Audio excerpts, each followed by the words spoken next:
All right, we're waiting for the boys to turn up. So while we're doing that, just thought we'd go through the bike and what I've got in terms of mods and accessories. So it's a 2019 TE300. That is the injected model, and unlike everyone else, I haven't had a single drama with it engine-wise. Touch wood. So it's got about 150 hours on it, slightly more. I've done the top end at 80 hours as per the manual, and when I pulled the piston out, it looked and measured brand new. So this second top end it's got in it now, I'll probably take that through to 100 hours before I change it. Yeah, so engine wise, completely stock. You can see, power valve adjuster, haven't touched it, left it exactly where it is. Idle screw or mixture screw or whatever it is, air bypass screw I think it is, I've left that in the completely stock position as well. So it is, I guess, slightly fluffy off the bottom end. It would probably have prompted me to change jets. I probably would have gone slightly leaner, try and make it a bit crisper if it was a carbed bike. However, you do get used to it, and it's not bad enough to, in my perspective, for my skill level, it's not bad enough to, to go down the ECU remap and different heads and all that sort of stuff. For me, it's just not worth it. So the next thing that we've done, as usual, is protection on the bike. So I've always had bark busters. Bark busters, really good product. They're the Ego bark busters, the newer style ones. Just the conventional mounting brackets, nothing fancy there. They've been really good. These little plastic things, every now and then we've got to replace them. Probably on my second or third set of the plastics, but that's my fault because I keep dropping it. More protection down the front. We've obviously got radiator guards. You can see they're the Force accessories radiator guards. When I got this bike, there wasn't too much in terms of aftermarket, so I knew Force, and I was happy to go with the Force again. I did have the matching Force bash plate and pipe guard. However, I've since gone to the B&B aluminium combination.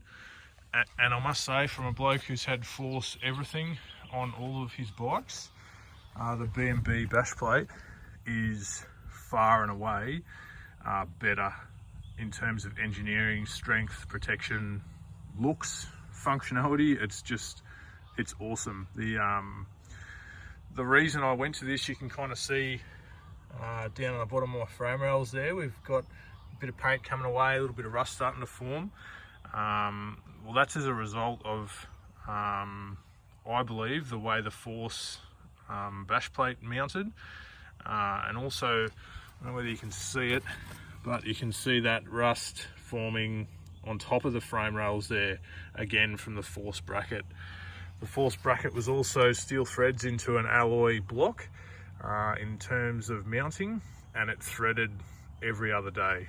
The reason it threaded, or I had to thread it on and off the bike, was after every ride on the Force bash plate, I would have to clean all the mud and crud out from behind the bash plate. So since I've gone to the B&B, not only does it actually come up higher on the pipe and cover more, but you can see you could pretty much go up against a tank with the way this thing's engineered.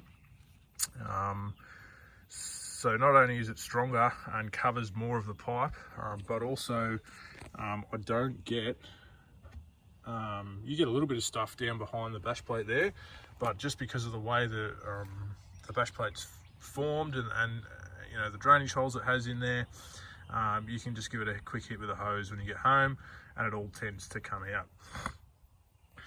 It's a two-piece combo, so you can see you've got the bash plate there, which is a separate standalone item, and then the pipe guard there. and in combination you can see the amount of coverage that they give right the way under the bike. So yeah, that will I'm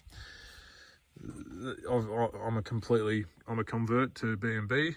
That's awesome. On my next bike I'll definitely be going with one of these again, and I'll probably go, you know, if this is any indication, I'll probably go with the radiator guards as well. Cool. So the next thing we've got, you can just see up in there, I can't even remember what brand that is, but that's one of the exhaust flange braces or protectors. You know, the cylinder head on the KTM and Huskies late models, I think it's 18, 19 onwards, they changed the design slightly, and you know, that's now a female type exhaust flange, I guess you'd call it. And you know, not entirely sure, but apparently if you break that, it's big dollars. You have to replace a significant component of the cylinder. So yeah, put one of those braces on there on the recommendation of everyone else who's got these bikes. So still talking protection, again the Force shark fin or disc guard on the rear there, and kind of been meaning to put one on the front for the longest time, but just haven't got around to it, and to be honest, haven't done any damage yet on the front disc either. Still on protection, I've got the ProTech lower fork guards. As you can see, they're a bit like the old school KTM ones, in that they wrap around a significant portion of the lower fork stanchion. I put those on after I got a minute scratch on the chrome, and it went through two sets of fork seals before I figured out what the issue was, and managed to polish it out without it costing me an absolute fortune. But nevertheless, yeah, didn't like the newer style KTM Husky lower fork guards, because they come around to, you know, not even halfway around, or only just halfway around, and they leave these exposed. If you're just touring around the fire trails, or doing the easy flowy single track, it's probably not going to be an issue. But when you're mucking around in rocks and stuff, you can see there, okay, what that's from is the front wheel going past a rock, and then, you know, for whatever reason I've stalled it or run out of talent, and if you can imagine this is a rock and the bike rolls back, you know, you're now doing damage to the fork, chrome on the forks, which is an expensive fix. So I'm on my second set of those. I've absolutely tortured those due to my lack of talent, and they've been really good. Okay, other accessories, tugger strap on the front there, that just helps people with more talent than me get me where I need to go. I've got a mount for my phone there, which I use for navigation, and I've just got that routed into a pretty simple Byte from J-Car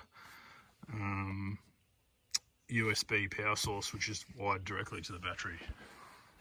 I've got a grip donut on the bottom of the oil filler neck, and what that does is it does one of two things. It either just catches a little bit of excess that you get when you fill it up right to the top, which I do because more is better, or it just pushes the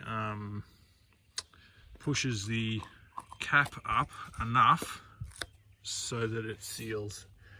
You can kind of see to the front there, it just pushes it up and gives it a bit of upward pressure, slash catches the overflow, and that avoids it dripping down the frame under your seat and into all your electronics. Okay, I have got this super dodgy rear tugger strap, which is just a bit of 25mm webbing strap, which is routed in through the frame and under the strap, under the seat, and tied in a knot. And I've just put a little bit of 1/2 inch PVC sort of pipe over it to give it a bit of be a bit kinder on the hands. Steg pegs, I keep taking them off and putting them back on. At the moment they're on. They do what they say on the box. They definitely help grip onto the bike, and yeah, I'm finding myself, you know, I'm a weekend warrior, so I find myself standing a little bit more and trying to grip the bike with my legs a little bit more, just knowing that they're there. You do have to play around and get them mounted in the correct position, otherwise they can be quite annoying. But once I'd say if you have them, stick with them, and they do make my life easier at least. That's pretty much it. So, oh yeah, sorry, I've got the Trail Tech Endurance 2, and I've got their light dash mount package there as well, mainly because I smashed the stock one, and my OCD does not allow for the speedo to display a different amount of hours than the bike actually has. So the easiest option that I could find was the Trail Tech Endurance 2 that actually allows you to program the hours and kilometers into it. So although I smashed that speedo probably only 30 or 40 hours ago, you can see that, if my phone will ever work, you can see that it's got kilometers and hours programmed in to that speedo that match what would be on the ECU.